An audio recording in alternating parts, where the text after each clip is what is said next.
Entonces continuamos con nuestra tercera exposición de Lidia Yáñez. Ella es de la casa. Bueno, primero que todo, buenos días a todos y a todas. Muchas gracias por estar acá.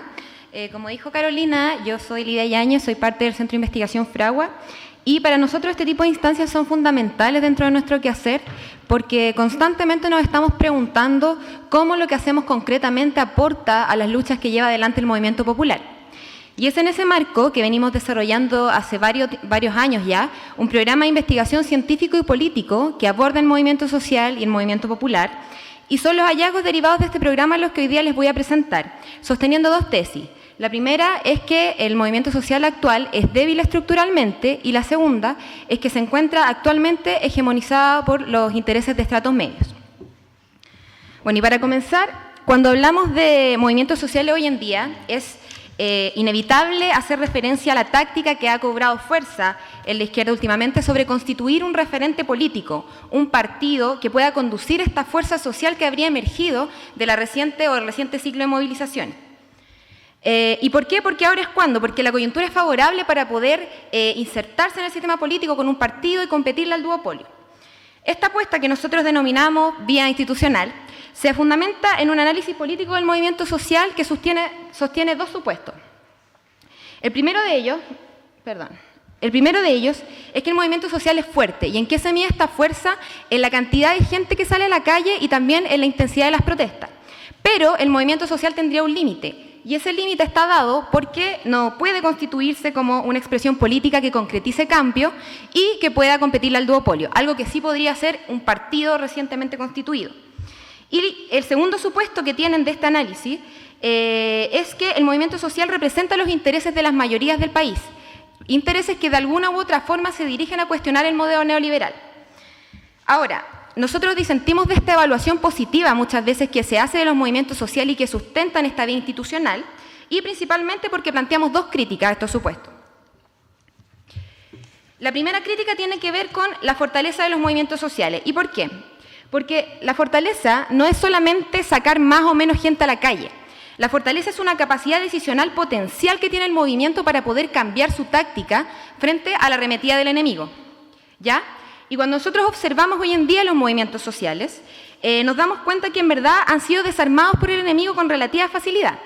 Por ejemplo, en el caso de los movimientos territoriales de Aysén y de Magallanes, e incluso en el mismo caso del movimiento estudiantil, un caso emblemático, ya sea mediante bonos, mediante represión o cooptación de sus dirigencias, la acción del bloque del poder termina finalmente debilitando fuertemente al movimiento. Si nos preguntamos por qué, hay una razón que es evidente, que es la fortaleza que tiene actualmente el bloque en el poder, el enemigo, y que le permite enfrentar las movilizaciones, aprender de sus errores y desmovilizar. Pero nosotros creemos además que existe una razón que es intrínseca a los movimientos sociales actuales y que está relacionado con su estructura. Y bueno, cuando nosotros nos referimos a estructuras del movimiento social, consiste básicamente en una organización pero difusa, ¿ya? Que está compuesta por tres tipos de agentes, los cuales se coordinan por una plataforma de recursos. Ahí, como se ve en el esquema, estos tres tipos de agentes que forman parte de los movimientos sociales son primero las familias, segundo, las organizaciones territoriales, que imaginémonos comités de llegados, imaginémonos colectivos políticos que en el fondo se anclan en los intereses de la familia a nivel territorial, y macroorganizaciones, que son organizaciones que pueden disputar en el sistema político y económico y coordinar muchos intereses. En ese sentido, estos tres tipos de unidades poseen distintos poderes y por ende también ingresan a los movimientos sociales con mecanismos diferentes, ¿ya? Primero, las familias son la base de todo movimiento social y tienen el poder de elaborar proyectos de vida. ¿Qué quiere decir esto? Cursos de acciones concretos para resolver preocupaciones últimas, preocupaciones fundamentales de sus vidas. Por esto, cuando ingresan a los movimientos sociales, lo hacen en función de desajustes de estos proyectos, es decir, cuando cambia alguna condición contextual y se produce alguna fisura para poder llevar adelante el proyecto, se abre la acción colectiva como una vía para resolver esta brecha, ¿ya? Por otro lado, tanto organizaciones como macroorganizaciones tienen un poder que es muy diferente a las familias y es tener táctica y estrategia política, es decir, un horizonte político y una forma concreta de llevarlo a cabo en una coyuntura determinada, ¿ya? Y por esto, cuando ingresan a un movimiento social, lo hacen en función de una evaluación táctica a partir de su estrategia política. En este esquema, las organizaciones territoriales, como dije, comités de allegados, pensemos anclados en el territorio, son fundamentales, puesto que se anclan en los intereses de la familia y permiten vincular esto con macroorganizaciones, que son las que finalmente pueden disputar en el sistema político y económico. Ahora, en la estructura de los movimientos sociales actuales persiste el daño que infligió el bloque en el poder, hecho en dictadura y consolidado en la concertación, donde se destruyeron a los partidos políticos, a las organizaciones territoriales y también a la plataforma de recursos que coordinaba a estos distintos agentes. Esto tiene como principal consecuencia hoy en día que las organizaciones, ni las macroorganizaciones ni las organizaciones pueden conducir al movimiento, y por ello el movimiento no tiene capacidad táctica para poder enfrentar esta arremetida del enemigo. Por el contrario, el movimiento social actual es gobernado por la familia, y esa es una de las tesis que sostenemos nosotros. Ellas son las que imprimen cierta demanda, delimitan el inicio y el cierre de las protestas y lo hacen de forma mucho más mecánica, por lo mismo que decía anteriormente. Cuando existe un desajuste de los proyectos, se ven motivados a participar, pero cuando ese desajuste se resuelve, se retiran de la protesta. Esta situación que yo he descrito y ahora es lo que nosotros denominamos la debilidad estructural de los movimientos sociales, ¿ya? Y esto es problemático. ¿Por qué? Porque el movimiento no posee capacidad decisional táctica que pueda hacer frente a esta arremetida del enemigo y queda atrapado en la coyuntura que impone el gobierno de las familias, ¿ya? Sin poder crear coyunturas favorables. Es por esto que el movimiento es fácilmente desarmable, como decía anteriormente. Un bono, un escaño, le puede quitar fuerza al movimiento con rapidez. Y, y por dar un ejemplo, un caso que ha sido emblemático para todos nosotros, el movimiento estudiantil. Dentro de las familias existe, o uno podría suponer, que frente a un gran endeudamiento, que se eleva el nivel de endeudamiento de las familias para acceder a educación superior, es mucho más difícil acceder también a educación de calidad. Las familias no pueden llevar a cabo sus proyectos de acceder a la educación superior. Pero por otro lado, las macroorganizaciones como la CONFECH plantean el horizonte de la educación como derecho. Y para eso se suman tácticamente al movimiento, fortaleciendo a la educación pública. ¿Y qué es lo que pasó? ¿Qué es lo primero que se implementa desde el gobierno? La gratuidad. Y es precisamente cuando esta gratuidad se empieza a implementar, que todavía ni siquiera podemos decir que cuestiona la educación neoliberal, que el movimiento empieza a perder fuerza. Entonces, es por todo lo que he dicho, que el límite del movimiento para nosotros no es que no pueda operar en el sistema político, o sea, que no pueda hacer un partido, sino que el límite está dado por su misma estructura débil, que le impide tener esta capacidad táctica, porque tiene una debilidad estructural. Bueno, ahora, la segunda crítica que hacemos a este análisis que sostiene la vía institucional actualmente es respecto a este carácter de mayoría que se estaría expresando en el reciente ciclo de movilización.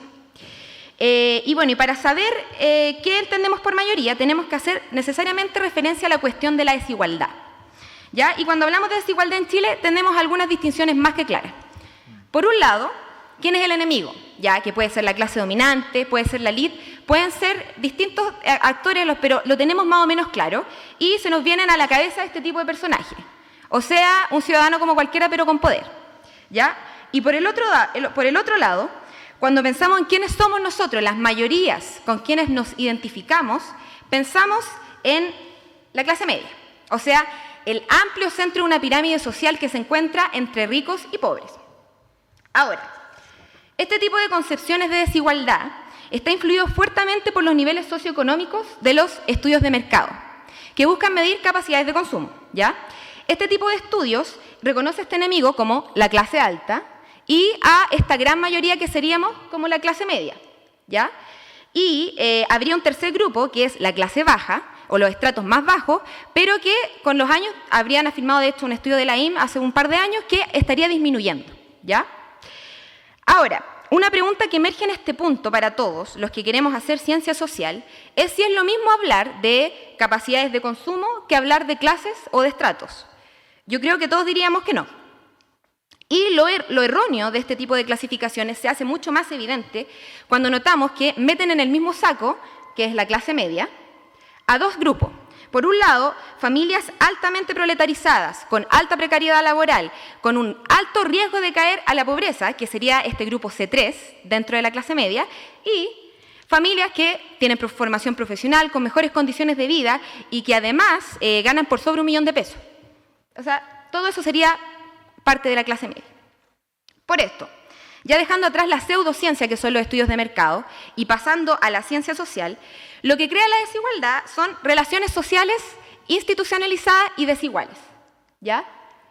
Estas relaciones sociales definen posiciones para los agentes, que poseen un interés que es objetivo y externo a las personas, ¿ya? Un interés que, pese a ser objetivo y externo, influencia, pero no determina a las personas, las influencia en sus proyectos de vida, que es lo que dije anteriormente. De todas las formas de desigualdad que hay en el capitalismo, la central son las relaciones sociales de producción, que generan las posiciones antagónicas de obreros versus capitalistas. En este marco, son los obreros la real mayoría de la población. Y son estos los intereses los que además tienen la potencialidad de acabar con el capitalismo. ¿Por qué?